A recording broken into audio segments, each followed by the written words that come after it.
Shalom,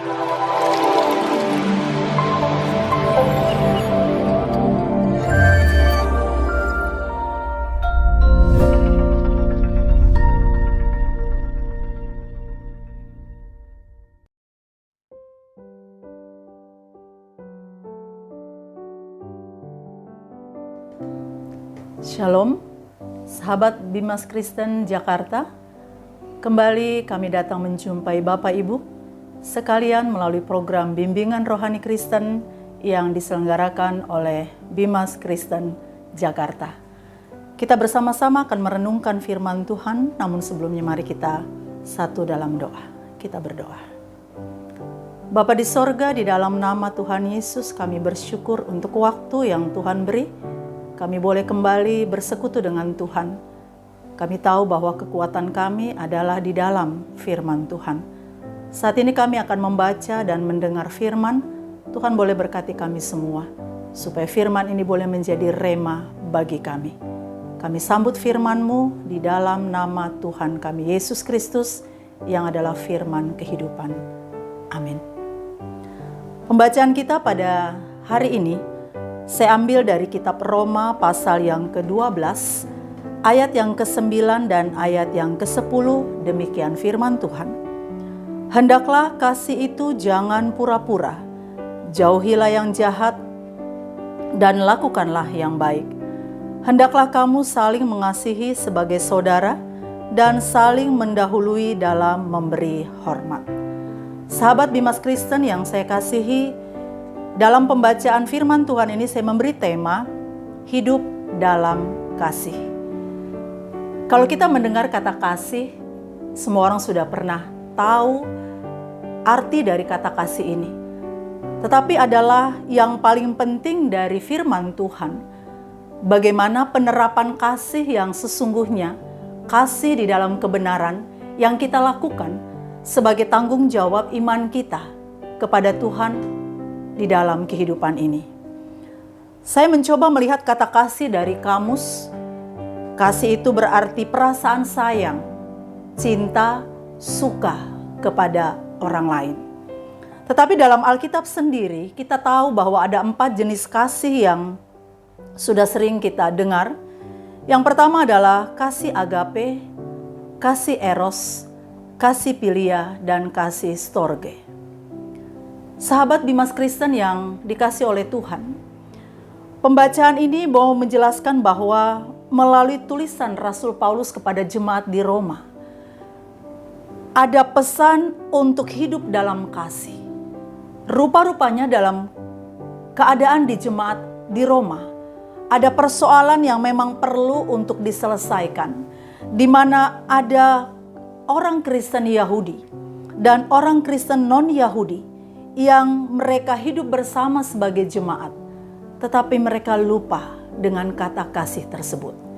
Orang Kristen Yahudi merasa lebih baik, lebih rohani, lebih benar dari orang Kristen non-Yahudi, sehingga mereka melupakan kasih Kristus dalam kehidupan berjemaat. Itulah sebabnya Rasul Paulus mengingatkan jemaat di Roma tentang pentingnya hidup dalam kasih. Dan hari ini kita juga diingatkan oleh Rasul Paulus bahwa kita penting harus untuk hidup di dalam kasih. Ada 2 hal yang saya mau sampaikan secara singkat melalui ayat 9 dan 10. Rasul Paulus memberi nasihat kepada jemaat di Roma dan kepada kita sekalian. Yang pertama, kasih itu jangan pura-pura. Kasih itu jangan munafik. Dengan cara kita menjauhi yang jahat dan melakukan yang baik. Ini menjadi pesan rohani bagi Bapak Ibu, sahabat Bimas Kristen dan saya. Apakah kita sudah melakukan kasih yang tidak pura-pura? Kasih yang benar, kasih yang dikehendaki oleh Kristus. Ada lagu yang mengatakan di depan manusia kita bisa bersandiwara, tetapi jangan kepada Tuhan.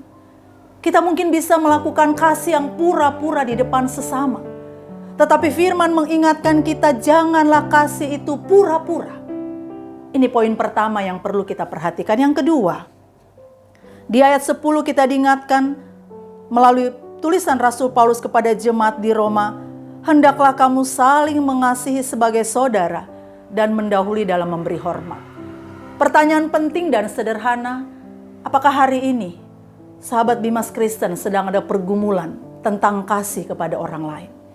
Mari melalui firman Tuhan, kita diajar untuk mengampuni, kita diajar untuk mengasihi, kita diajar untuk menjadi berkat bagi sesama.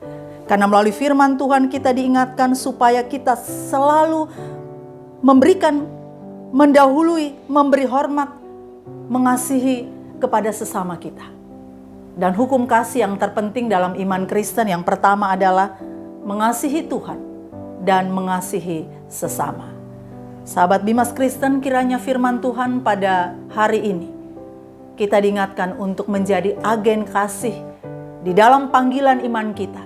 Dimulai dari kita mengasihi diri sendiri, mengasihi keluarga kita, mengasihi orang-orang yang dekat dengan kita, lalu kita mengasihi setiap mereka yang ada di sekitar kita. Melalui kasih yang kita lakukan, maka Tuhan juga dipermuliakan. Mari Bapak Ibu, sahabat Bimas Kristen yang dikasihi Tuhan, kita terus hidup dalam kasih dan mengasihi satu dengan yang lain. Karena Allah adalah kasih. Demikianlah firman Tuhan pada hari ini. Kiranya firman ini menjadi berkat bagi kita. Kita berdoa. Terima kasih Bapa, di dalam nama Yesus sebagai firman kehidupan, kami sudah mendengar firman Tuhan. Kuatkan kami untuk tidak hanya mendengar, tetapi kami juga boleh melakukan firman Tuhan ini. Supaya kami menjadi pelaku kasih yang sesungguhnya. Kasih kepada Tuhan dan kasih kepada sesama. Ampuni kami kalau kami belum bisa menerapkan kasih itu dengan sungguh-sungguh dalam hidup kami. Dan biarlah melalui kekuatan dan pimpinan Roh Kudus, kami boleh menjadi pelaku kasih di dalam perjalanan iman kami. Terpuji nama Tuhan, dalam nama Yesus kami berdoa. Sampai jumpa kembali dalam program kita berikutnya. Saya juga berharap kita bisa klik, komen, share, dan juga subscribe program ini supaya channel ini terus berkembang dan menjadi berkat dimanapun kita berada. Shalom, Tuhan memberkati.